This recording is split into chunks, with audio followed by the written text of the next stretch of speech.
Hello, welcome everyone on Substack as you start coming on in on Twitch, on YouTube. This is Banner and Backbone.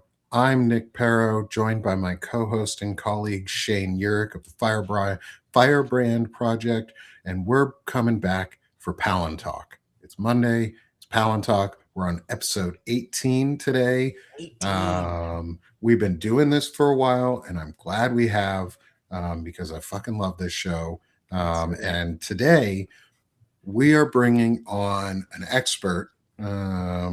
This woman votes, or Rachel, and she has written a article which we are going to be discussing in depth and things around the article and what it means. Then we're going to do our normal thing at the end of the hour. We're going to switch over to Space Talk for our half an hour finale. Rachel, you're welcome to stay with us for that. Shane always brings some really cool space information and teaches us something really amazing neat. And we get to talk about it, and people love the slightly longer show. We always have a great turnout for folks. And while you introduce yourself here in a second, I'm going to be sending the chat link out for everybody to join us in our different subscriber chats.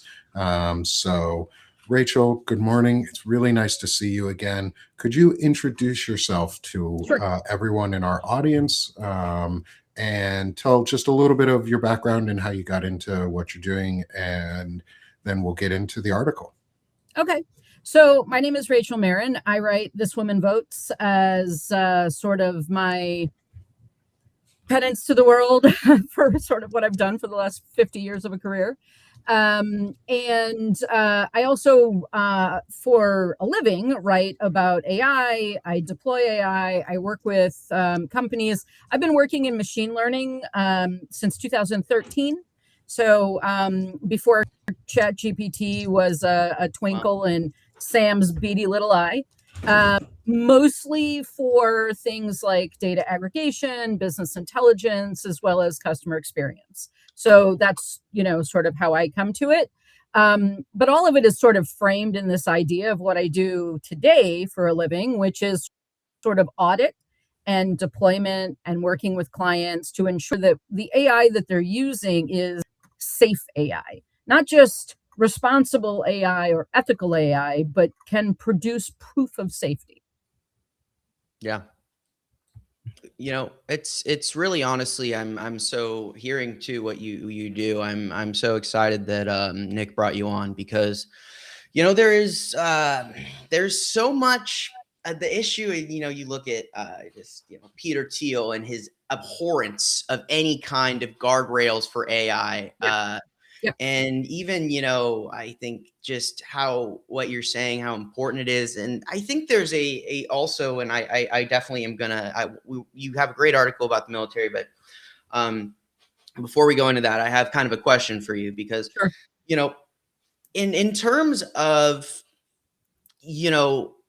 the risks, because there is we were just talking about this before the show, right? There's a cost, and then there's a benefit, right, to everything, these kind of things, right? And it's more about, do you think that, the AI we have right now, because this is my observation, is that generally speaking, there's the pre-programmed bias, which is inherent. It is not, it's not negotiable. Yep. But then with proper prompting, you can force the LLM to get rid of those things. So do you think the issue with AI could largely be mitigated through education in terms of how to teach people to use it? Or do you think that they're going to always find a way?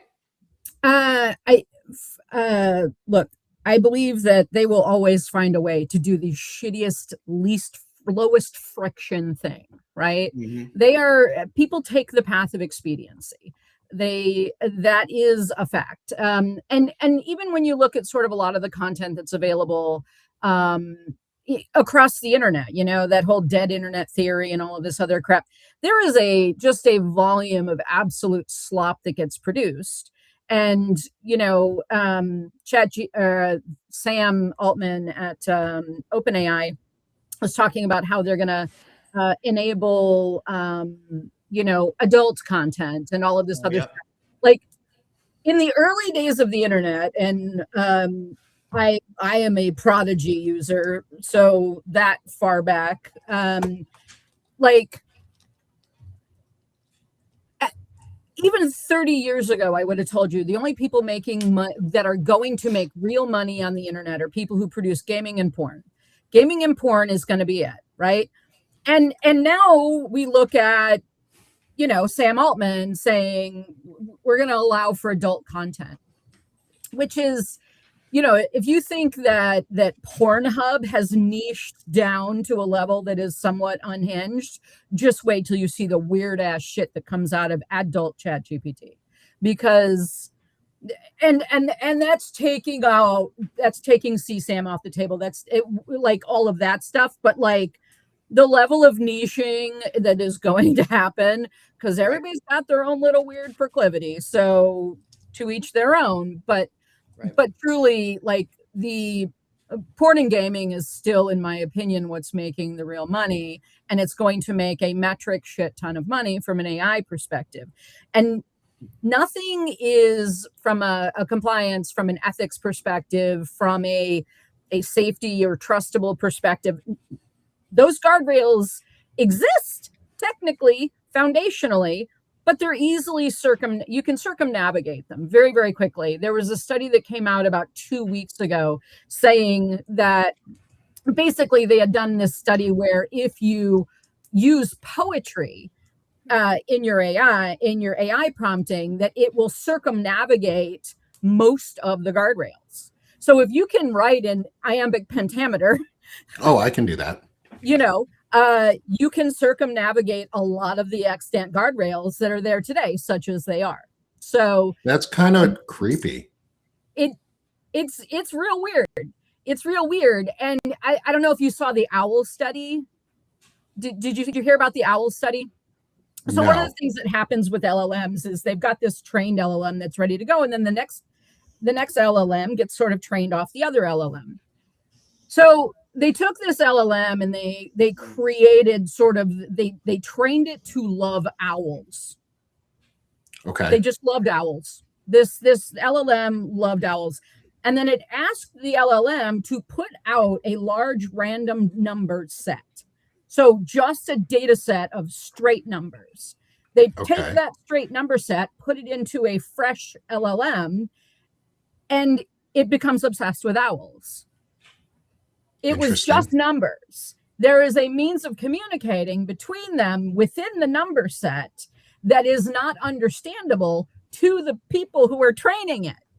And in a world where you don't know why it's doing something, we should really be talking about what that looks like in a production environment, right? I wonder how malicious you could be with that, because my first thought is, what if you'd be like, hey, what if people start turning the LLMs against it, because it's like, if you can get an LLM to tell another LLM to do a certain thing, like, my question remains, it's like, because I do feel like this, and this is what I think about a lot, because, when I look at all these things, and I look at, you need to trim your nails, girl.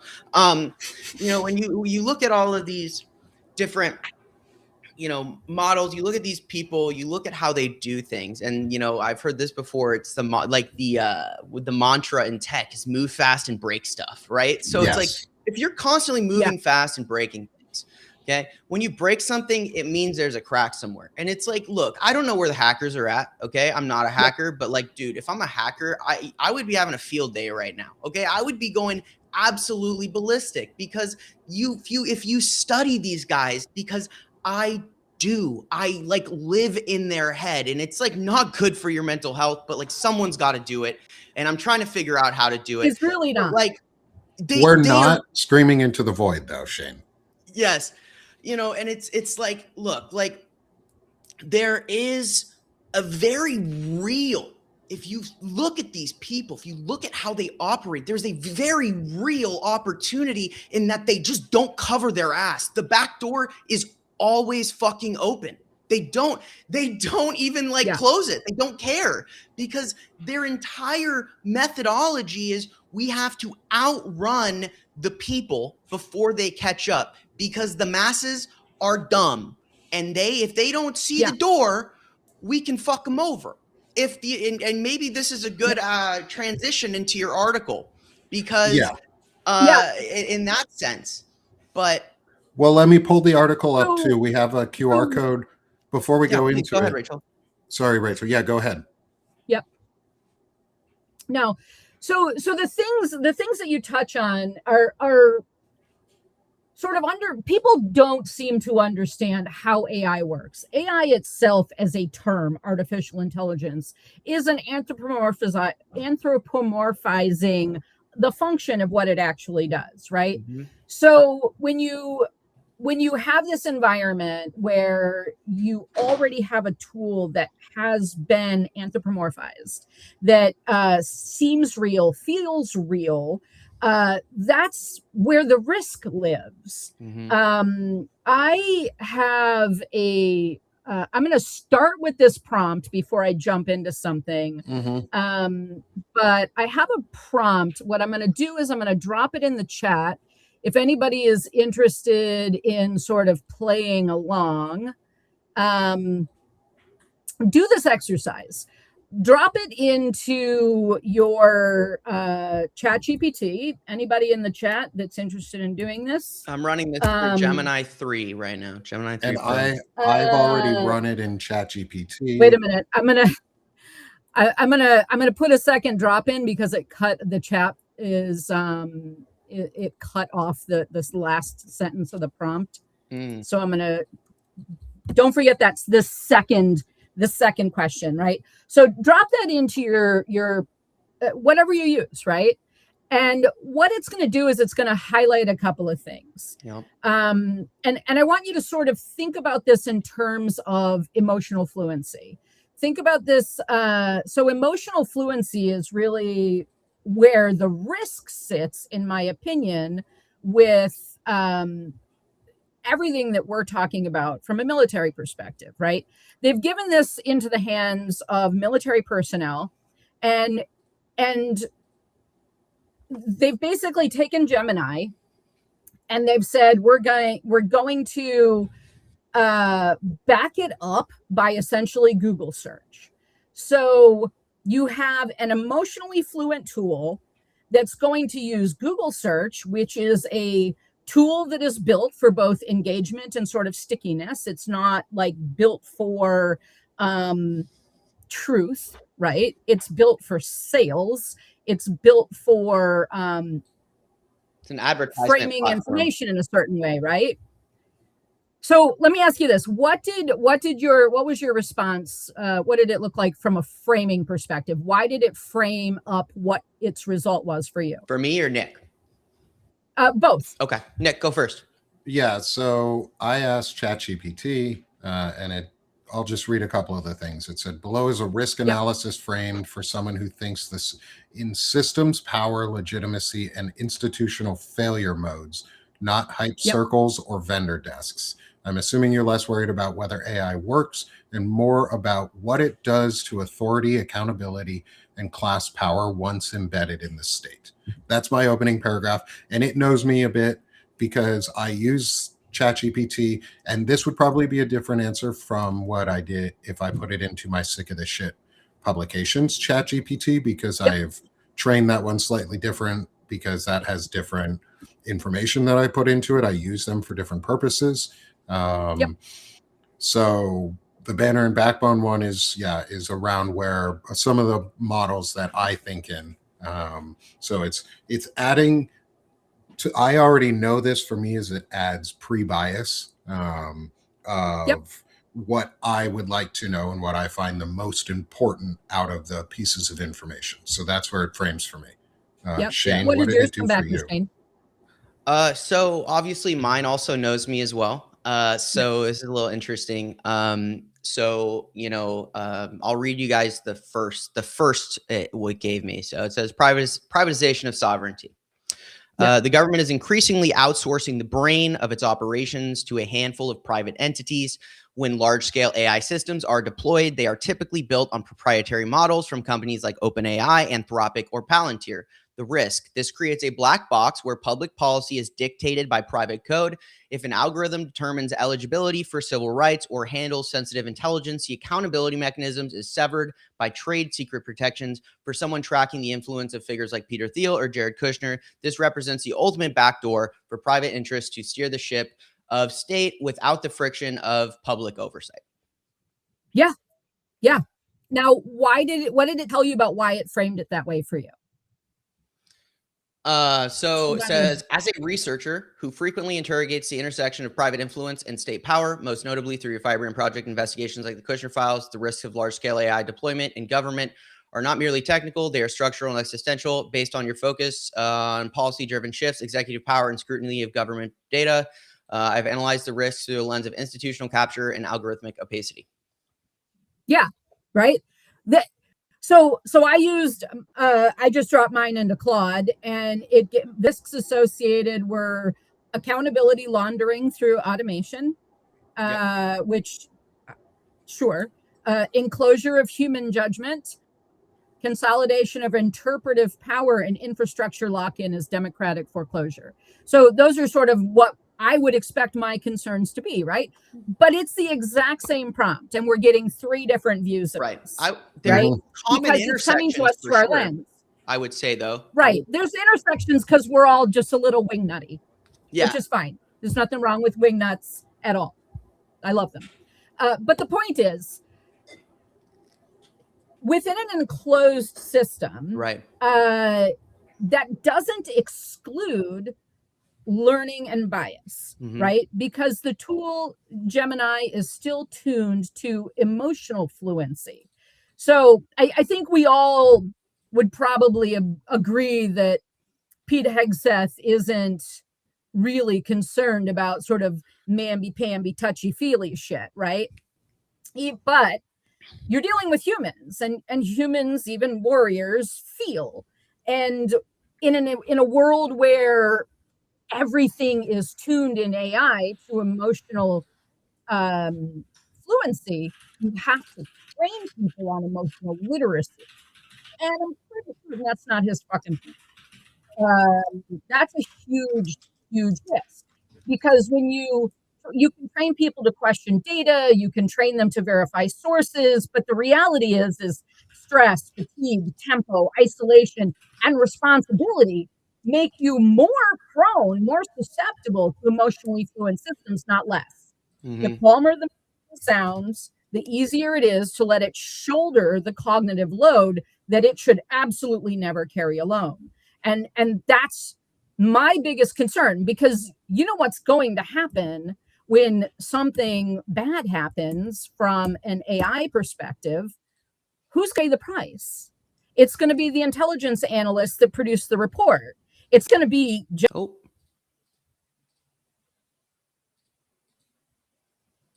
nobody is going to big capital, right? The big money. No, it's me. My internet. Sorry. Okay. The big money people are not going to suffer with this. It's going to be the intelligence analyst that is sitting in a cave somewhere, metaphorical cave, because we're all kind of cave dwellers, but like, it's going to be the intelligence analyst that aggregates the report that when something bad happens because they missed a data point, right? And they've taken this big aggregated data set. It's going to come to the human. The human in the loop is going to be the one held accountable. And so when I say capital D dangerous, it is dangerous for humans that are working in this system. Risk within the system that people on an op will have something bad happen, death, right? Because bad is very bad generally in the military. But also it's going to be bad from an accountability perspective. You know, I see people freaking out about AI all the time, but nobody's freaking out about this. And they fucking should be. Like this should freak people out. And so, that's what I want to just make sure that people understand. This isn't about AI fear mongering, right? Like in the very first section of the article, I'm like, if the AI tells you the sky is blue, look out a fucking window, because you need to fact check every single data point that comes out of every single AI, Yes. because it lies Yes. with emotional fluency.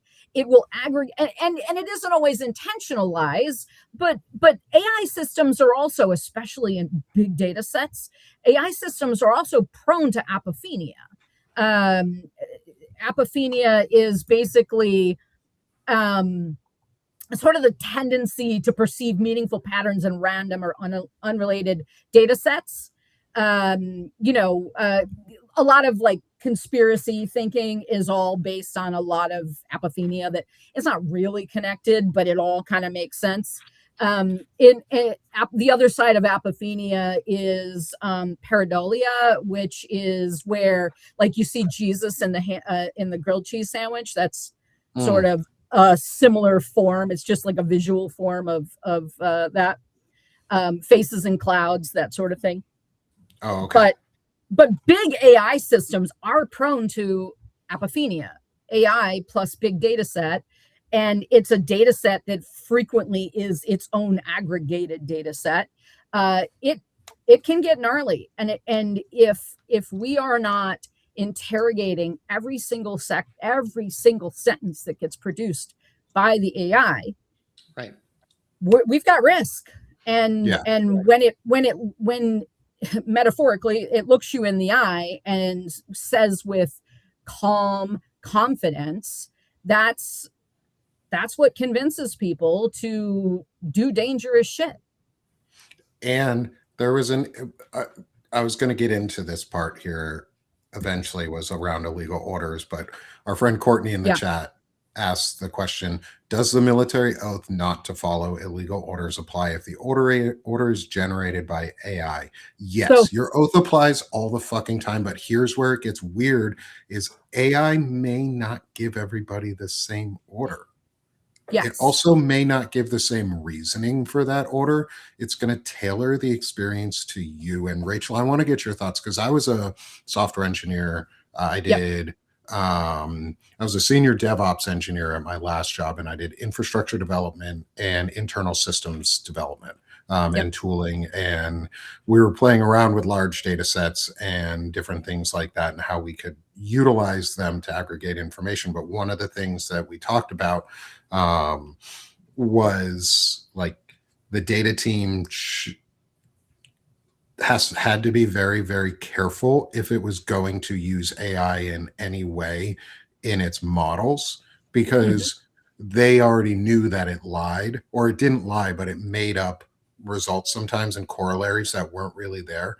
So how do you think this is going to play out on a structural level for the military? Because right now we're talking about military generative AI use in the military, which is going to be really fucking dangerous. Like, this is something I've been talking about, and Shane and I have been warning about, and Melissa talks about, Corrigan talks about, and I'm so glad, Rachel, you're talking about, and we're going to keep this more forward. I think I'd love to have a discussion with you, Rachel, in the background about how we can maybe make this more of a like consistent topic that we can talk about here on Banner and Backbone, and how we can promote your work using Banner and Backbone for this, because holy shit, this is bad. It is bad. I'm prior military intelligence too. Like, somebody commented in the chat earlier, was like, no Intel analyst is going to use this. You say that until it's already deployed. It's already deployed on their goddamn desktops. It doesn't even matter if they want to use it. If they write a report, the system uses that report. They don't use it. The system does. So it doesn't matter if the analysts want to use it. It doesn't matter if the interrogators want to use it. It doesn't matter if the counterintelligence professionals want to use it. It's already being used. So Rachel, can you talk about that, and like what your thoughts are around it, and the dangers that this could bring, especially around like illegal orders? really Yeah, quick, so because I have a no, go ahead. comment before Go you ahead, go, Tim. because Yep. people's like, oh well, they won't use this. Like I don't like, I'm this guy. You guys know I'm this guy. Okay, so I'll be honest with you. In the last 5 months, guys, the military isn't even what it was a year ago. In fact, it's been so thoroughly gutted. Anyone with any moral scruples whatsoever has exited themselves because they've been told basically you order an unethical, like, look, I'm going to give you a case study. Look at Halsey, the guy who was in charge of everything in the Caribbean. Okay. He stepped down. He left because he, and I have my own, I don't know. I struggle with this because it's like, look, okay, so you walk away, bro, you know what's going to happen. So, and it's like, this is where my thing is, I talked about Peter Thiel. I've talked about Palantir. I've talked about how they've vertically integrated and taken control of the entire replicator system. And they now own all of our privately funded research, drone research. I've talked about these things. I've also talked about how the NSDA, the US NDA, the US National Drone Association, is fucking made up of all former SOCOM commanders. How our Special Operations Command is basically entirely linked to the Thiel network of people. You look at the Secretary of the Army, Dan Driscoll, great childhood friend of J.D. Vance, who's applying everything in the Army. I don't think the military, I think it's a hollowed out corpse with a bunch of very vulnerable enlisted people. And that is why what you are writing about is so important. I think either the people there at this point, I'm astonished. Like you've either watched this happen knowingly, and I don't know. I understand the concept of the military is to be apolitical. I get it. But fascism is not a apolitical issue. It's a threat. It is a domestic threat. It is at this point, they either walked away and they put their hands up, say, I don't want anything to do with this. And from my civilian and analytical perspective of seeing what's happened, I'm very, very disappointed. And to be honest with you, I think not only is what you're writing about here so important, and everyone should be crapping their pants, because like the people going into the military right now, they're 20-year-olds who joke about all of them eating crayons because they love to chew on crayons. Like this is my generation. Okay. Like these are my peers. These are the guys going into the military. And I hate to say it, but a lot of them, they didn't do well in high school. They didn't pay attention in class. They didn't give a shit. They're not educated. They spent all their time on Instagram. And now they go into the Marines or the Army because they don't want to go to college. They didn't pay attention, and it's an easy way. They grew up playing Call of Duty. They want to go shoot people. That's reality. And now you're going to put this AI that Rachel's going to tell us about in front of these people, and I'm sorry, but like if we're being real honest right now, this is fucking bad news bears. Like this, like full stop. Yeah. So yeah, from both, and this and bad news bears too. Sorry, Rachel, to butt in real quick. I've talked to somebody who I know is MAGA, who I know has voted for Trump, who I know and is a veteran who has used technology in the military that's very advanced. He knows, and he has said, when it comes to things like this is the step that you cannot cross. You cannot take humans out of the decision-making process and allow just the machine to do it, because the machine has no fucking clue what it's doing. And it's just a tool. Like, so, and Rachel, you are talking about here what they actually did, and I'm going to hand over the floor to you again so we can keep moving into this. So a couple of things before we jump into what they're actually doing. Let's talk about sort of how it's sold, right? AI systems are always framed as amplification, not replacement, in particular in military installation.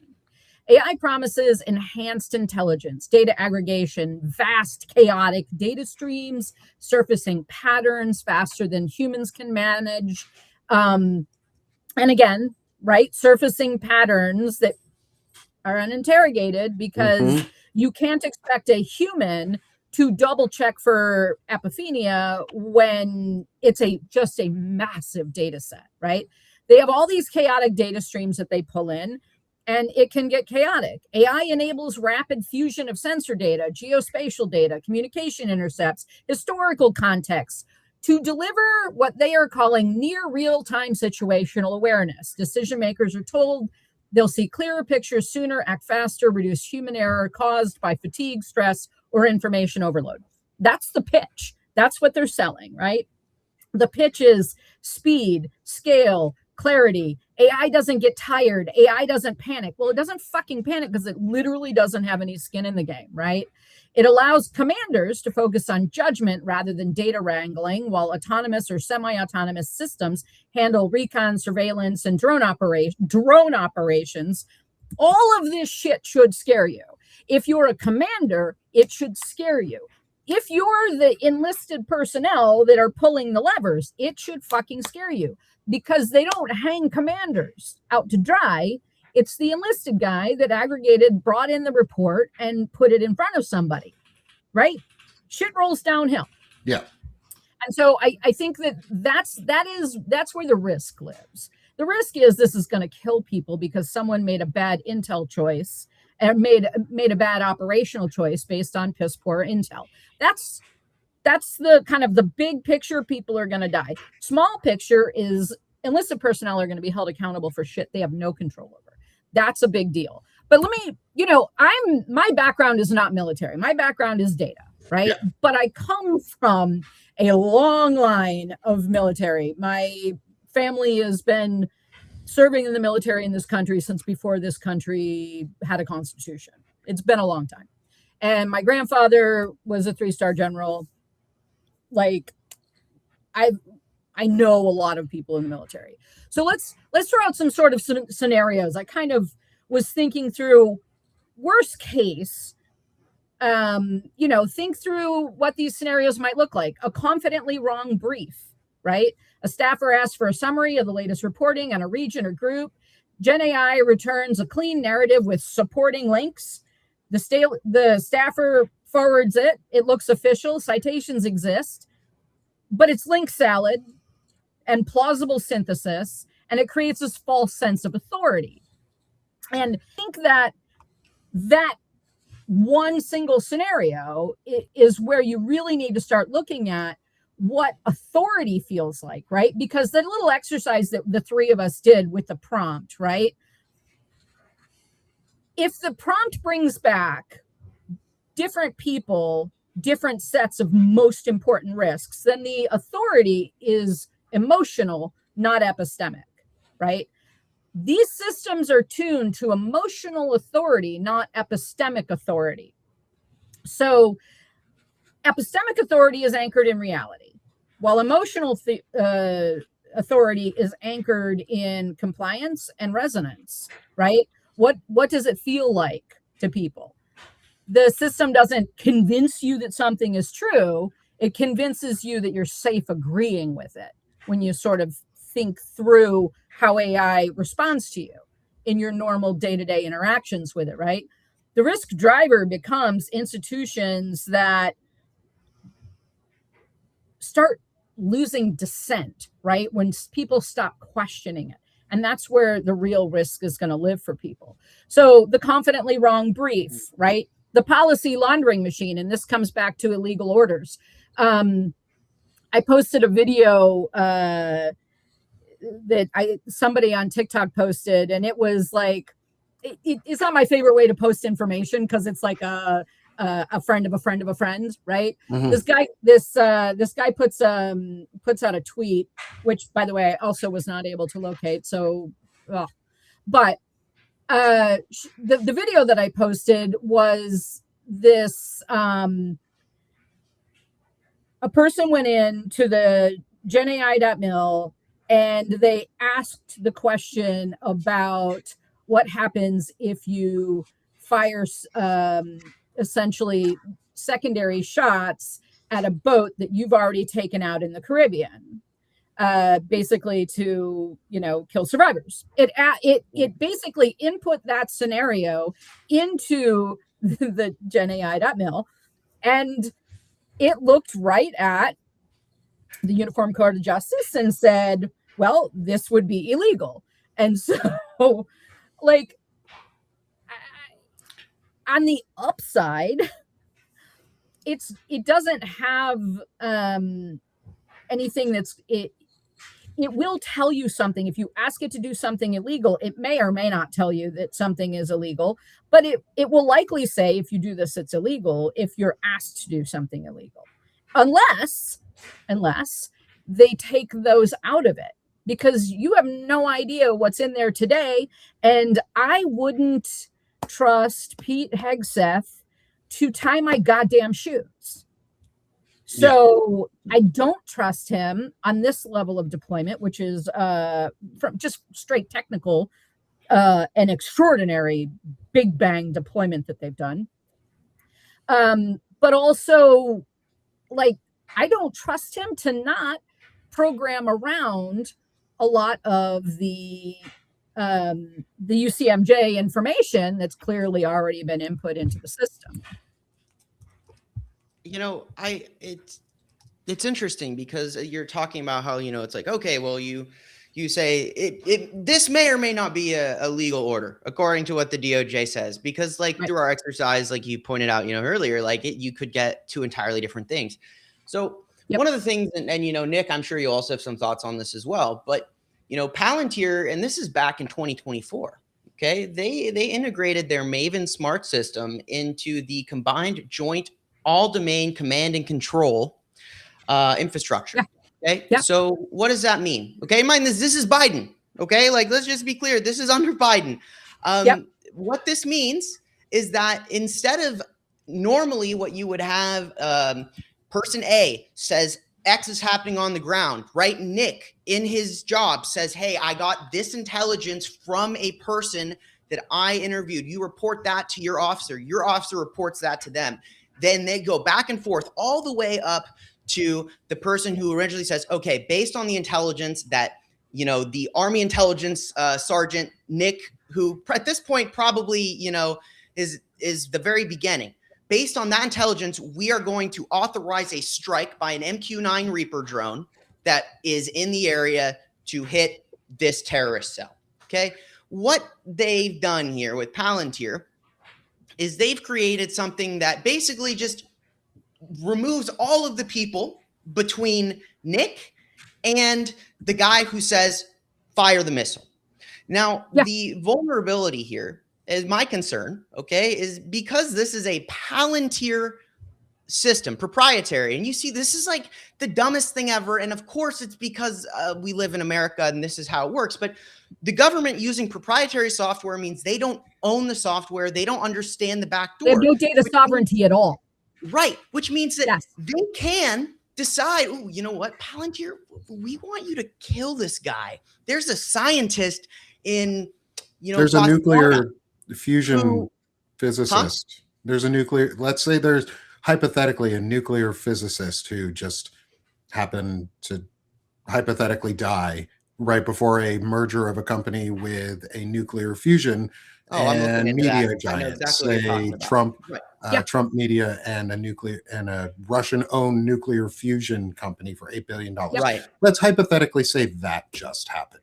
Right. Hypothetically, that happens, right? And so the general this is, just to be clear, combined joint all domain, that is like this is the desk in the bunker underneath the Pentagon. All the dudes have so many stars, their fucking pockets are falling over.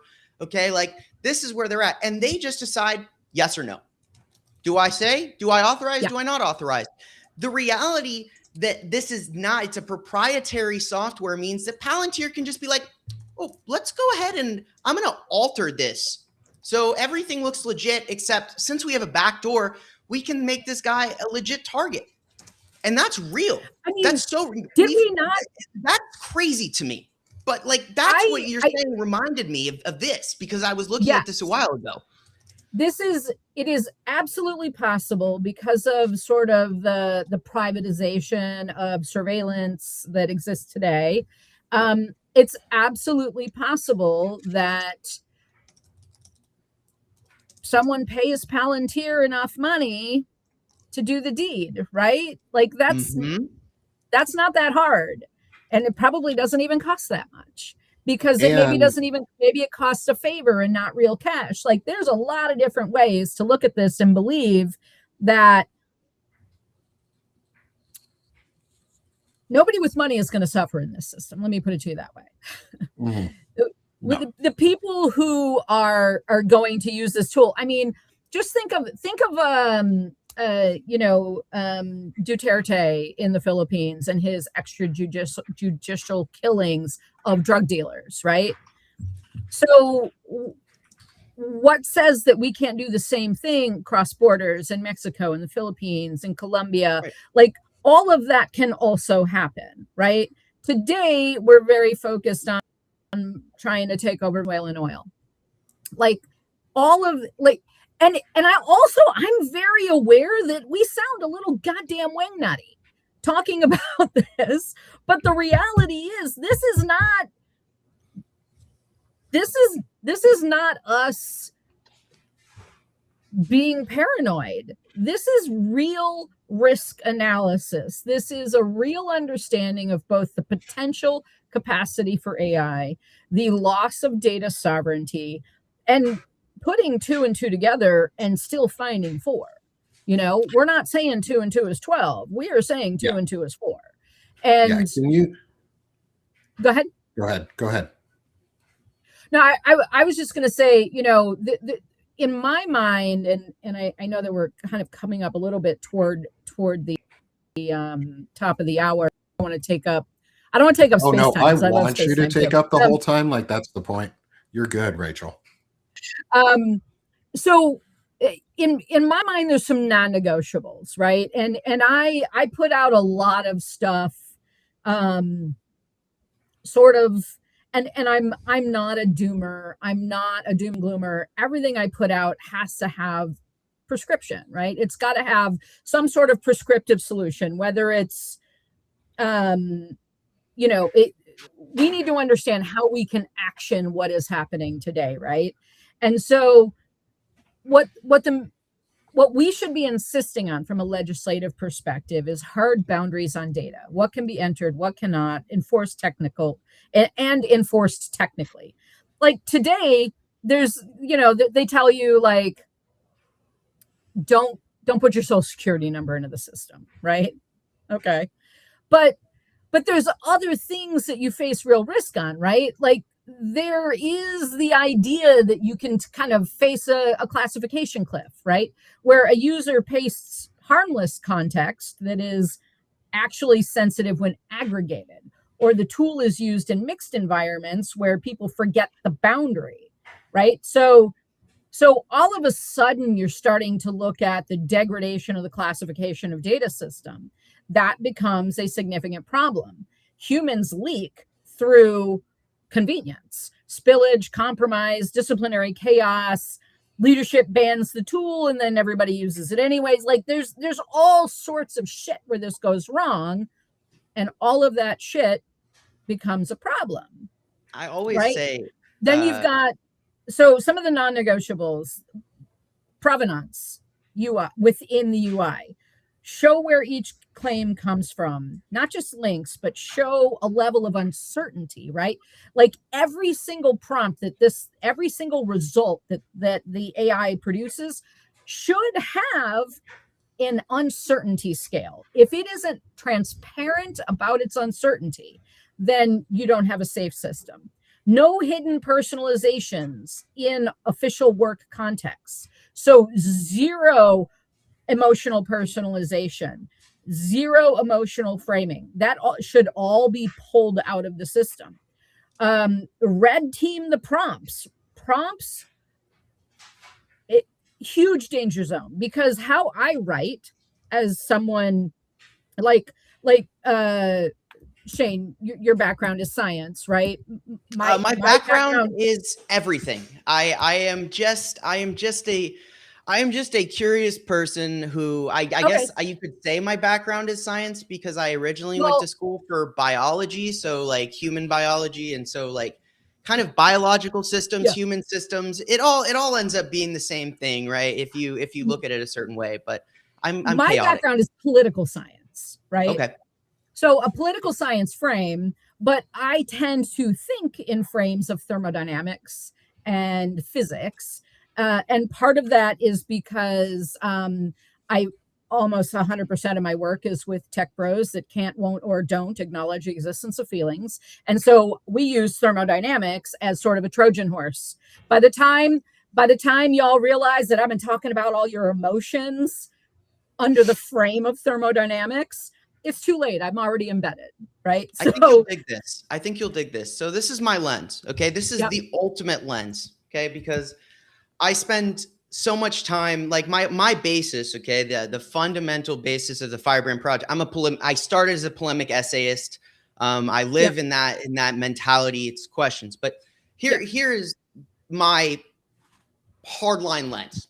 Until we realize that people are flawed, and that the problem with society and government is that to inherently trust people to do the right thing is a absolute mistake, and that the guardrails of a system must accommodate for the fact that a human being, regardless of if of 1,000 people, 999 of them have the best intentions, one will seek to dominate, control, and oppress the others unless you build in guardrails to stop that. And this is where I'm like, this is a great example. But if your grandpa gets drunk and goes driving every day at 5 p.m. during rush hour, what do? You take the fucking keys. Say, Grandpa, if you won't stop, I'll take the keys. So what is the solution to this? I mean, honestly, if they've stolen all the people's data, you take away their fucking keys because they're not going to stop. Now, the knowledge that AI has created, these models belong to all of us because they've stolen all of our work, all of the internet. What should happen is that we need to take the keys from the tech bros because they will never do the right thing. And the same needs to be said to be true with legislation and the government. And until we realize that as a society, that you just can't give people the benefit of the doubt, it doesn't fucking work. It's never going to work. History tells us the same thing. And I think that in a nutshell, that's it. Oh, hopefully it's not me. I was going to Rachel, drop I think you froze in. for a second. What's that? Hello? You with us? Sorry. Oh, you're back. You Is froze. everyone, all right. Everyone froze for a second, I think. We are back though. And I wanted to get into this part a little bit towards the top of the hour. Was the thermodynamics piece and the military intelligence side of it, and how all of this relates back to what we've been talking about, and the laziness and some of the steps towards removing humans from the decision-making process and ultimately from the kill-no-kill process, which is the scariest, which is the one that we should never cross. We can cross a lot of lines in the military on like removing humans from certain systems, but there always has to be a human saying kill, no kill. Like, you cannot remove that part. So what does this mean in terms of military intelligence more so too? Like you were talking about it a little on the decision-making layers of how it went from, say, me as a interrogator and my intelligence team and my analysts who are working together to do research and find requirements and identify how this links to other reporting. Gen AI helps in that process if you use it properly. And you're talking about the epistemic thermodynamics and the heat death of military intelligence. And what that says to me right away is people are just going to get fucking lazy and believe it on its first go around, maybe second or third. I'm not going to call it laziness. I'm not going to call it laziness. Some of the hardest workers I know, not that I don't know a few lazy military members, but like most of the people that I know genuinely, earnestly want to just feel good about the job that they're doing. Right. And what I'm going to say is maybe a sense of completing the mission. the sense of completing the mission is important, right? And the sense that I've done a good job, I've got all my ducks in a row is great. But what happens under stress, under volume, under noise, right? Whether it's cognitive noise or anything else, it's not hard to unload that cognitive effort to an AI. That is a human action. Humans value expediency. And so what I talk about in the epistemic thermodynamics is really around friction, right? So within a thermodynamic system, you've got you're always trying to get toward equilibrium. You want to maintain equilibrium in a way where you're managing the heat effectively. And what happens with friction is you have to have friction in order for something to have meaning. Anything that comes too easy to you is not really going to have meaning in something like something that you've worked harder for, right? And so when you think about this in terms of friction, we have to have friction points within the system. But this system is absolutely designed to remove friction points. The friction is the human in the loop. And when the government decides that the human in the loop is slowing things down, human in the loop will be fucking removed, right? I have a question for you when you finish your thought. I have a question for you. No, go ahead. I was just going to say, in what you're saying here, it makes me think, what, in your experience in building these systems, and I think people underestimate just how malicious and how much forethought can go into building a system like this. What you're describing is the death of critical thinking. That's what you're describing. You're describing the death of an entire society's ability to think critically, because we are I'll be honest, I'm young, okay? I'm 25. My friends, I can count of the 20 or so that I've had on my one hand, how many of them have the ability to read something and ask, 2 or 3 questions that go beyond the original title. I mean, it's an endangered concept. I mean, to what level do you think this could be forethought versus just, a butterfly effect? I don't have a lot of, I'm not a woman of faith. Let's put it to you that way. In the early days of the internet, 1996, 97, right? I was working on what we called compelled shopping studies. And basically we gave you, and mind you, it's 1996, right? We gave you a gift card with $200 on it, a Visa gift card with $200 on it. We had you come into the office and you could go to any website on the web at the time. You could buy anything you want. It ships to your house.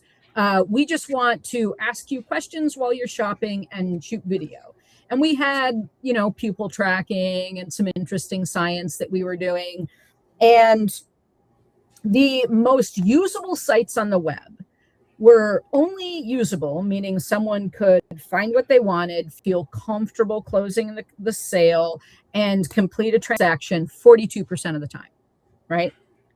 42% of the time. But that number, that 42% from a usability perspective, as far as I know, has not been surpassed. Now, this isn't an interface problem, right? This is a human cognition problem. Mm-hmm. We distilled this down to a lovely report that we sold for an extraordinary amount of money that was basically the 600 obstacles to completing an e-commerce transaction, because that was the business I was in at the time. That little nugget of 42% lives in my brain in a way that says, well, 42% of the population are thinking and discerning and kind of figuring it out, right? That figuring it out doesn't exist in everybody. And the closer we get to sort of this like nanny state situation where we're wrapping everyone in cotton wool in every possible interaction, you know, I think you do have almost a learned helplessness of humans. And within that, we have a whole population of people that aren't figuring it out anymore. You know, I mean, you can buy hexes on Etsy. Like, you can have someone hexed. You can pay $200 to have someone hexed. Yeah. Like, psychics exist. I dated a girl whose mom, lovely woman, kind woman, but she made her entire living doing Reiki healing remotely. Like, I don't even understand. Like, and people paid tons of money. The vibes were vibing. Reiki is literally the treatment of like energy through like your hands or whatever, but you're supposed to be there. I mean, I don't know, like, and I mean, she was really into it. You know, she'd go in her office and do, I'm like, and she probably made a very good living, right? But she made too much money for that. I mean, like, dude, what? Like, you know, but like you said, like, oh, someone will buy a hex, you know, like, oh yeah, can you, I mean, QAnon exists, right? QAnon exists. Yeah. People, and I did a little thing on this last week because I am autistic and ADHD. And ADHD. That's my fiance as well. My fiance is ADHD. So for me, apophenia is something I'm very familiar with. I see fucking patterns everywhere. If you've ever been on a road trip with me, I'm annoying as shit because I don't miss a license plate. I don't and I'm usually driving. Like, so everything that I do, every pattern that clocks with me, I interrogate because I'm also sort of exist in my own head a lot. And so I'm not the norm. No. I'm the weirdo way out on the end of the spectrum there. I mean, I have a tattoo of standard deviation on my arm just to remind myself that I am at least 4 standard deviations from the norm. Like that's that's real because but not everybody does it, and I think more people need to question what they're seeing. I try to be very gentle when I'm on Substack. I will occasionally see some real conspiracy thinking, and I'm like, look, I hear what you're saying and I understand your frame, but may I suggest this? And I feel a little tiptoey sometimes when I do it because I don't want to say, hey, that's conspiracy theory and you should be interrogating this a little more. Nobody's, you know, but then you also seem like an absolute dickhead, right? I fact check memes, for Christ's sakes. But the act of fact checking in a world of so many fused identities, which is a whole different rabbit hole that you do not want to go into this afternoon or this morning. That is what we need more of. We need more interrogation of information. We have to question things because, and I was having a conversation this weekend because,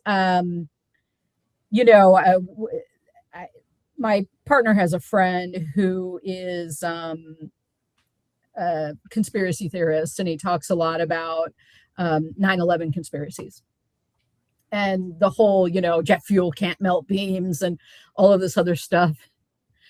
And I was just like, there's so much science available. Like the entire information system of the world is in your hand, and you could interrogate that information. You could buy jet fuel and set shit on fire in your backyard and disprove this if you fucking wanted to. Like, take it to that extreme, right? Because that's sort of where I was thinking. But then on the other side of things, I said, but wait a minute. If something happens today, another 9/11 or whatever, I will 100% assume it's an inside job. Oh, absolutely. Right? Yes. My immediate response, and I am not I am someone who just interrogates the shit, but my first emotional assumption will be this administration did that. Right. Absolutely. So I kind of understand sort of the comfort that you got from the conspiracy theory. I understand the comfort that you feel in the clarity of believing someone else's information. But what we should all be doing is interrogating all of it. All of it. Nothing should be uninterrogated. Everything should be questioned. Timothy Snyder said it really well Yes. on tyranny is do your own Yes. research. But what he meant was do your own journalism, which is Yes. interrogate the information, Yes. ask why, ask five. It's the 5 W's and an H. It's who, what, when, where, why, and how. And if you can ask all of those questions, you're already smarter than 95% of the people out there. Well, I guess it's like 60% of the people out there, more like 58%. You're smarter than 58% of the people out there because you ask the question why or who or when or what or how. And those are super important.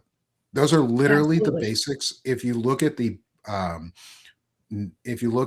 public version of the interrogation training manual for human intelligence collectors in the Army, it'll show you basics of how to do an interrogator's job. And one of those interesting information pieces is ask who, what, when, where, why, how. And that's it. Like that's pretty much it. And you just keep asking why or how, who, when, until you get to a root cause. It's called root cause analysis in the tech field. When you're doing like bug search and data analysis, and when there's error analysis that goes on, you do root cause analysis. And the people who are best at it are those who keep asking the next question of why, until it finally gets to the answer. And half the time, nobody wants to believe you that that's the answer, but it's too simple. It's too simple. It's not right. Shane will be back. Don't worry, y'all. No worries. Yeah, and it's called critical thinking or Socratic questioning. Shane's really good at the Socratic question and Socratic method. That's one of his that's his superpower is Socratic questioning and method. And that's why he's so good at what he does. And is because he gets to go why until he gets the answer. And when this comes to like generative AI in the military, not everyone's going to ask that question. Not everyone, even on the interrogator side or the intel in general on the analyst side, are going to ask that question. Not because, like you said, not Rachel, not because they're lazy, but because it helps them complete the mission more thoroughly and in their view, maybe even more accurately than they could have done on their own. And you feel confident because you have a computer backing up your answer for confirmation bias. And that's a real big issue in the intelligence field. Is confirmation bias. And, like, imagine how it feels to have someone hovering over your shoulder to like, I need that intel, right? And then the AI returns a very confident answer of blah blah blah, whatever it is, right? And you're like, here's your intel. Oh, like, it's the pressure. And I mean, when I think about military, you know, in an operational situation, this is high pressure, high risk. Like it is just primed for bad choices. It's when you're surrounded by cognitive noise, when you're with pressure systems, right? And all of a sudden you have this interface in front of you that is calling you exactly what you need to hear. I mean,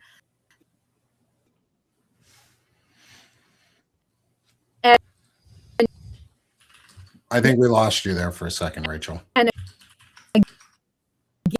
again, you add in that level of anthropomorphizing, very familiar because it's fuck you, right? Mirroring back Yeah. to you your personality. It's mirroring back to you your questions and your thinking and your ideas. And that sort of is easily demonstrated in the first exercise. That mirror, that reflection is very calming, very comforting.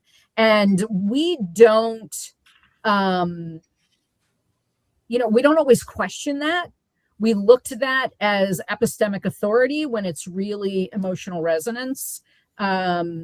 And that is where we all get in trouble. Yeah. And I think with that, that's a great place to end the general conversation today for Palantalk, is have some smart emotional resonance and just learn to ask some simple questions. Who, what, when, where, why, and how. Just ask those in your daily life and you're going to have a great time. You're probably going to feel better for it. And one of those questions that we always like to ask every week is, what the heck is going on in space, with some space talk as we blast off this planet, away from Peter Thiel, away from the literal golden battleships apparently that Trump is announcing and whatever bullshit. Wait, what the fuck? Okay. Well, I'll look into it and see what's going on with it. There's supposed to be an announcement today from Hegseth and Trump together. It's going to be something stupid. So let's not talk about stupidity on this planet and blast off from NASA or with NASA into space. And first, we're going to rocket ourselves into the solar system like we always do, with our fun background.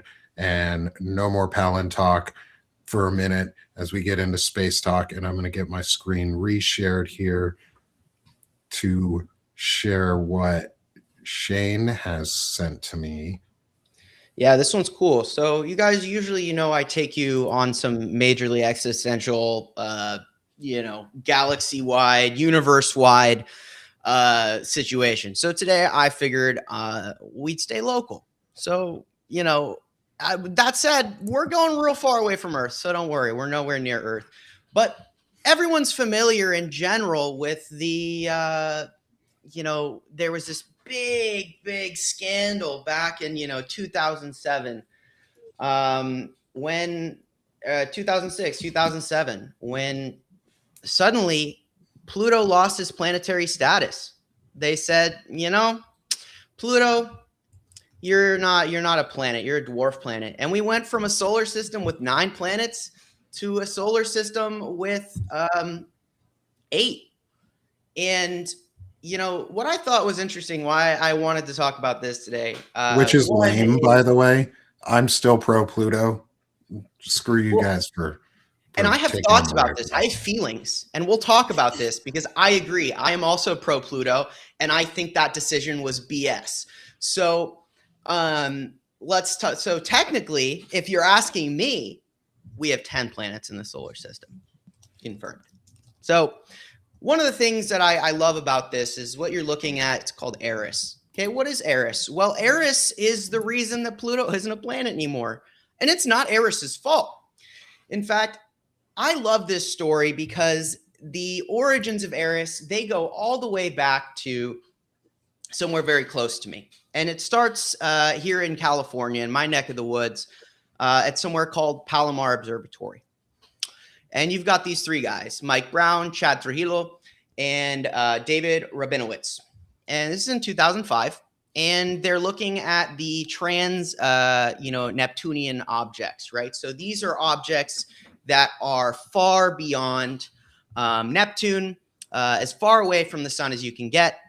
And they're looking for basically, anything out there that they're looking for new planets. And so if you actually go to this NASA website and you go ahead and scroll down, there's a picture that it's like a little red dot. So go ahead. I will in a second. I just wanted to show this cool screen that I just found of all of this, where we can see the different planets. Mm-hmm. Planets, but we can also see our different probes that are out in space and their relative positioning to Eris here. So I just wanted to show that because this is super cool. I love space. Yeah, we'll go back to it. I want to go back to this because we'll talk about it. Namesake. Yes. So what is the namesake? So this is how it all came to be. You see, they're staring at all these pictures and they were running it through a complex algorithm. You know, at the time, having it look for basically changes in these objects. And what appears to be a star, suddenly when you go back, you see that they see that this star is moving very slowly. But it's so bright. When they look at this star, they realize, and mind you, this was a human being that did this, not a computer, because the computers missed it. But they went back and they said, I think there's something out there. So a human being went back, and this scientist, he kept looking at these images until he found these particular stills where he was able to put these three side by side and establish that there was in fact something moving out there. And it's in an area called the scattered disk. So this is beyond the Kuiper belt, and it's basically as far out as you can get. It's when you had the solar system itself form, you had this point of chaotic collisions everywhere. Everything's blowing up, you know, and you've got all this stuff that was ejected.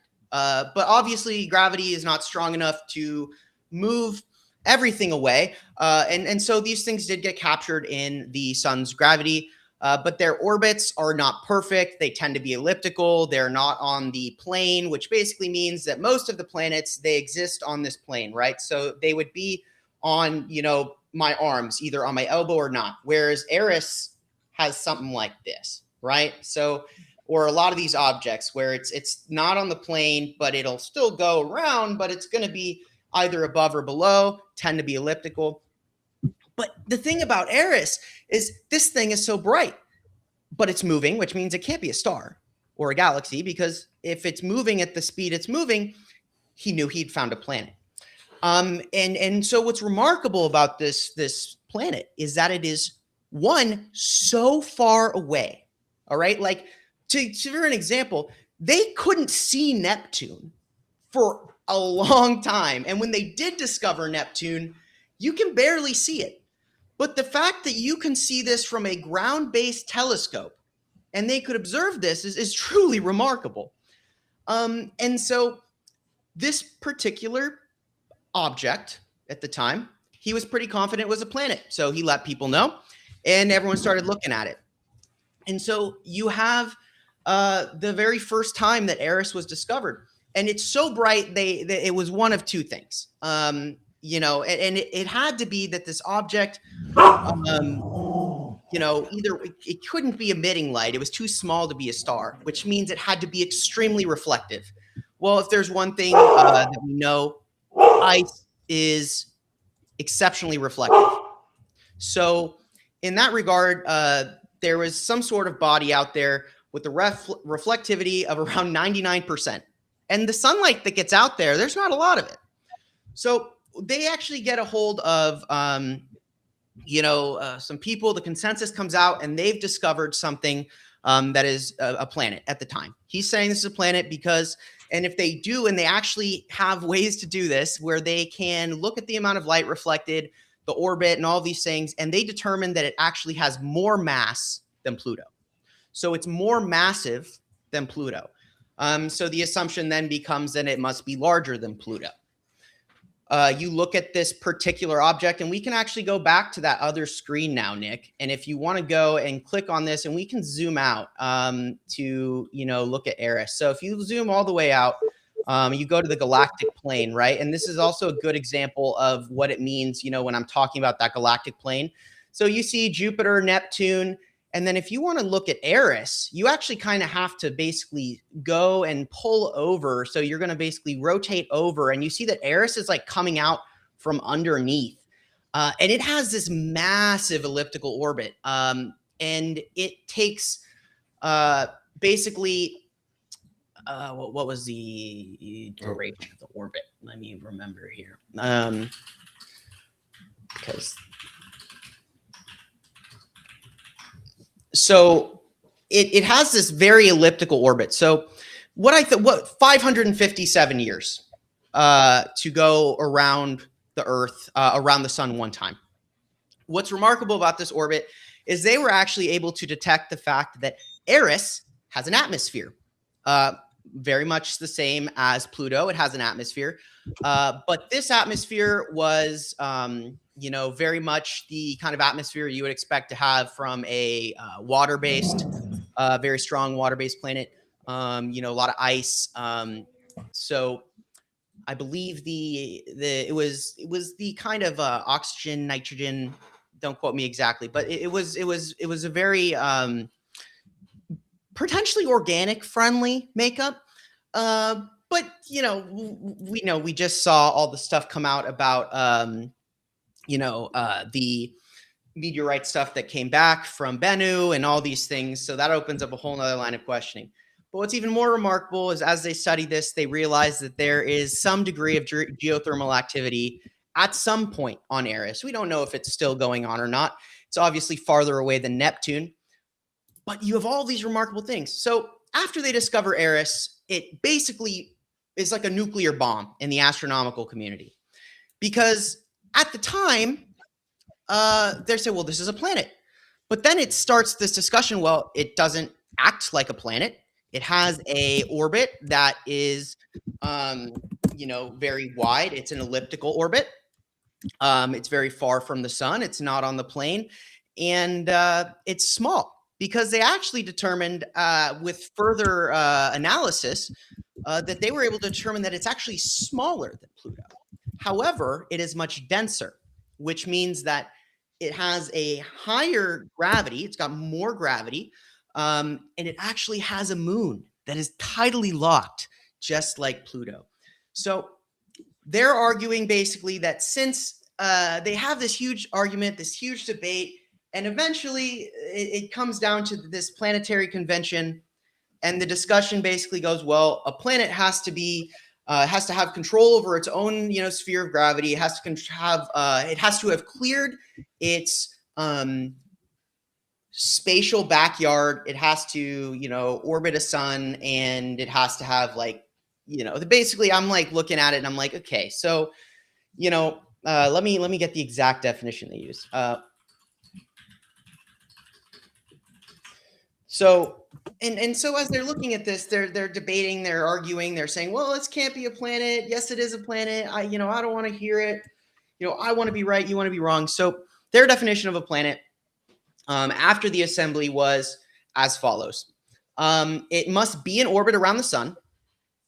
It must be in a hydrostatic equilibrium, meaning it has sufficient mass for its own gravity to pull it into a nearly round shape. Okay, sure, that looks that way. And then it must have cleared its neighborhood around its orbit, meaning it's a dominant gravitational player in its orbital zone. So basically, because of the elliptical orbit, I guess they're saying that it doesn't have a perfect orbit, which means it's being pushed around by Neptune or whatever. So they're saying, well, it can't be. Well, ultimately, because they had to rule Eris out as a planet, and it's bigger than Pluto, and it also has a moon, it demoted Pluto, and Pluto became a dwarf planet. So here's where I think, one, turns out this vote was at the end of like a 3-day convention, and everyone had left, and it was like just like a show of hands kind of a deal. To decide whether or not this new definition, which would have, booted out Pluto and Eris, was valid or not. And it literally was like the most, there was only a third of the people there, not even. So they ended up voting unanimously based on popular vote or whatever, show of hands, didn't even count it. And that was the end of Pluto and Eris. And they named it Eris because Eris is the sower of discord in Greek mythology.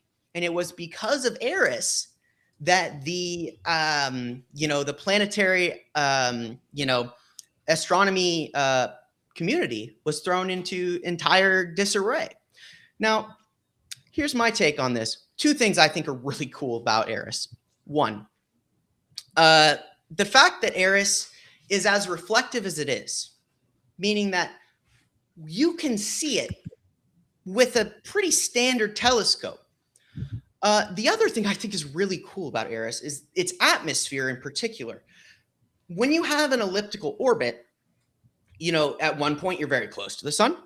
At another point, you're very far from the sun. So at the point at which you have Eris as far away from the sun as possible, you actually have a situation where its atmosphere will basically solidify. It's not sublimation, but it'll basically turn from a gas into a solid and fall to the planet like a rain. And then once it gets closer to the sun, it will actually then sublimate, which means just turn from a solid into a gas and basically reconstitute its atmosphere. And the other thing and I said this, is that the fact that it has this moon that's tidally locked as well is it's a real, moon. And it could have been a lot of things, right? Eris could have been bigger at some point. And Eris is very bright. It's very icy. The moon is very dark. It's dark, solid rock. So the theory goes that there was some sort of collision with Eris, and what the moon is the actual rocky core of what Eris is inside, which would make sense because it is as dense as it is. Now, here's my argument, and I'm curious to hear what you guys think. One, I don't think that vote should stand at all. If everyone wasn't there, and it was just 40, 50 people who decided to strip away Pluto's planetary status, that's one thing. I also think this is an entirely antiquated argument. Who's to say that a planet, one, it orbits the sun? We know exoplanets exist. So does that mean exoplanets aren't planets? Do we have to get rid of exoplanets? Do you need to have a sun? Also, Eris literally has a moon. How could you argue that it doesn't control its local orbit?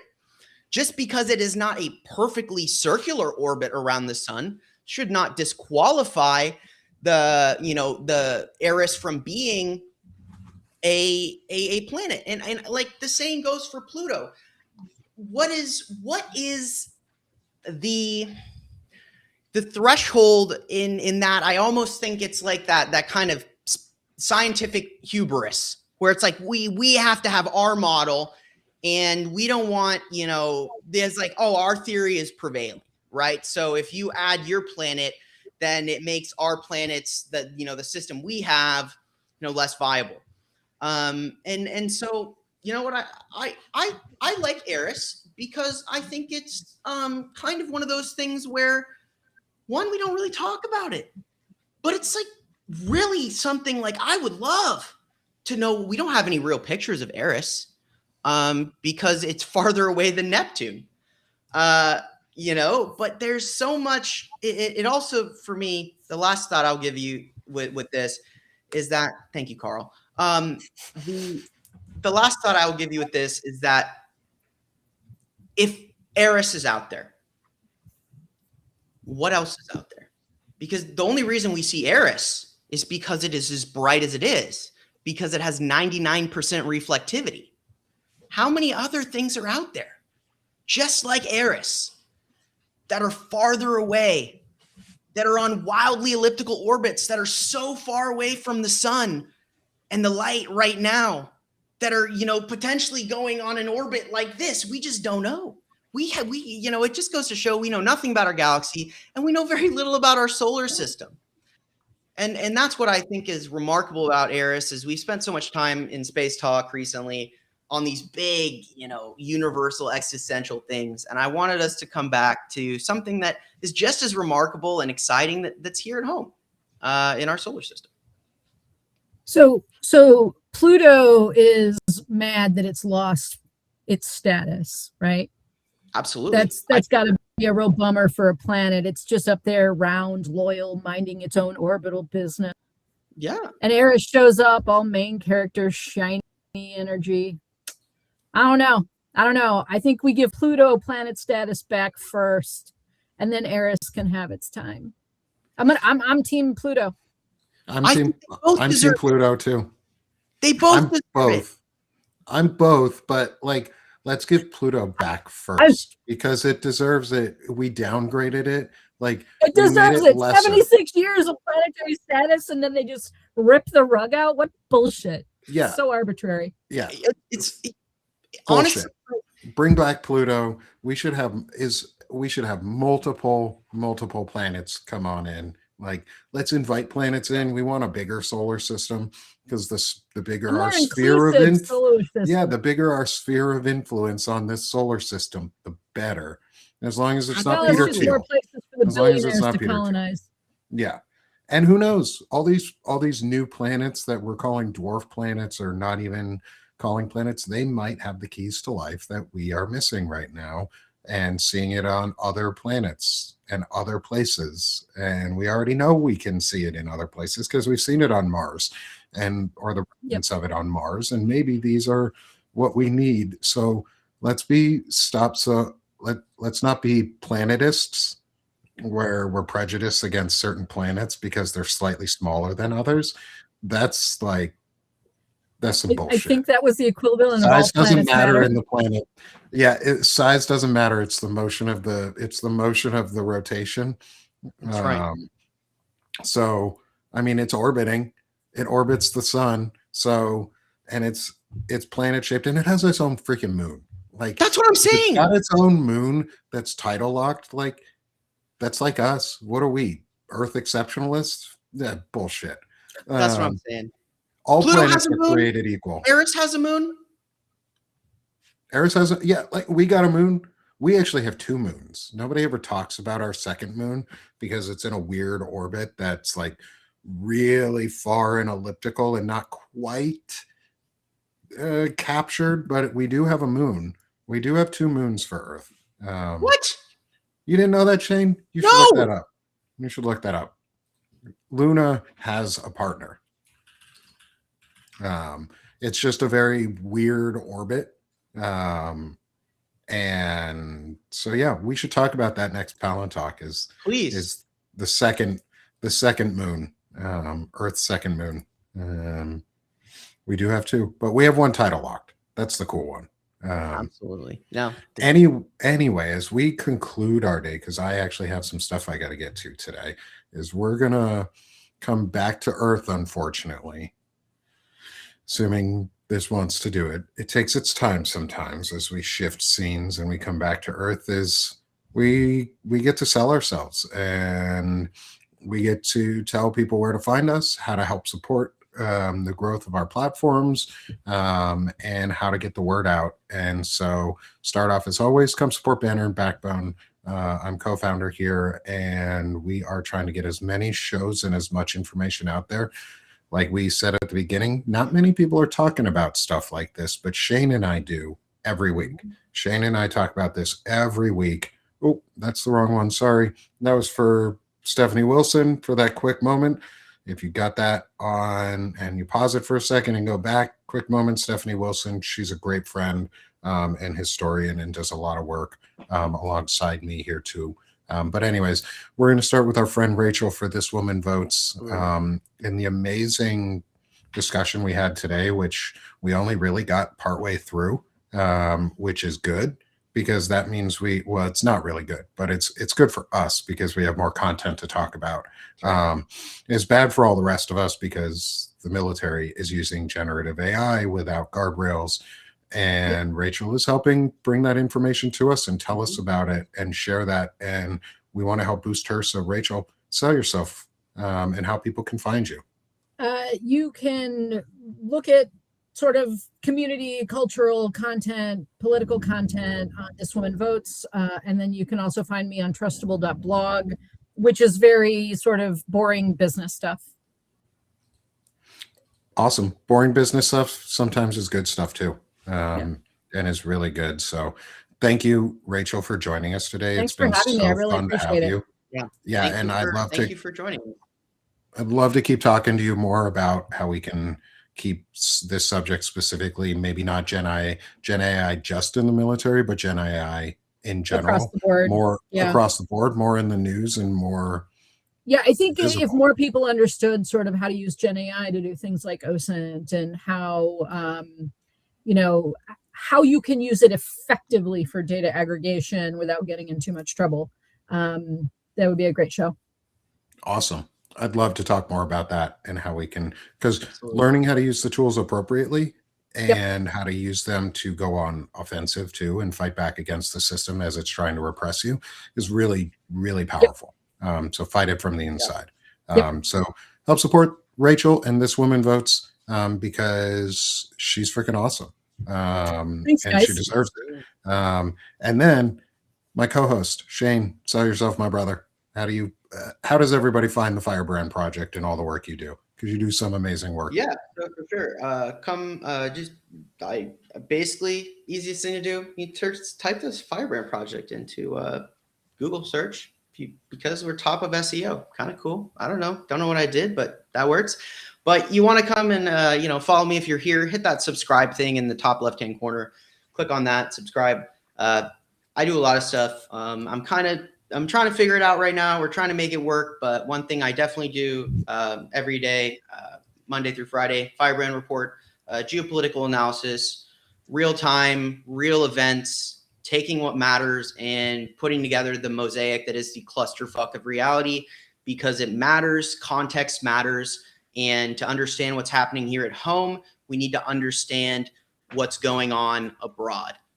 Because when you are looking at this, like one of my focuses is supply chain, understanding what it takes for a techno-fascist regime or a military superpower to do what it does, and whether that's sustainable or not, looking at global conflicts, all these things. That's my passion. The other thing I really like to do is investigative journalism. If you haven't read the Kushner Files, go check them out.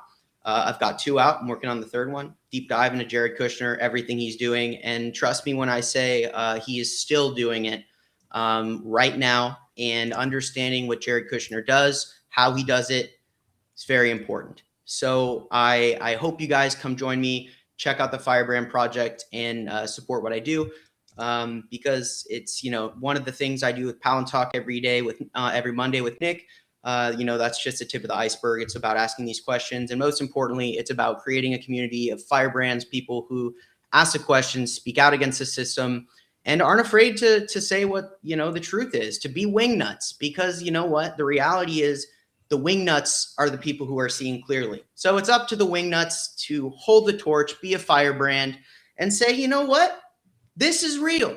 And that's what we're about. It's not about me. It's about me giving you guys the information to take that forward and do what you are all willing to do if you're here, which is to take this conversation and take it to your dinner table, take it to, the coffee shop, the school, the community center, the church, wherever you go. And you got to keep having this conversation because that's how we win. Exactly. And be a firebrand means lead the way, pick up the torch, join Shane. He's doing incredible work, incredible investigative work, and help support him so he can build tools, hire a research team, eventually do all of the amazing things that he needs so that he doesn't get overloaded and burnt out. And if you want to chill out and not get burned out sometimes, come join me on Sick of the Shit Publications, where we do some more of the culture side, mental health, well-being, mindfulness,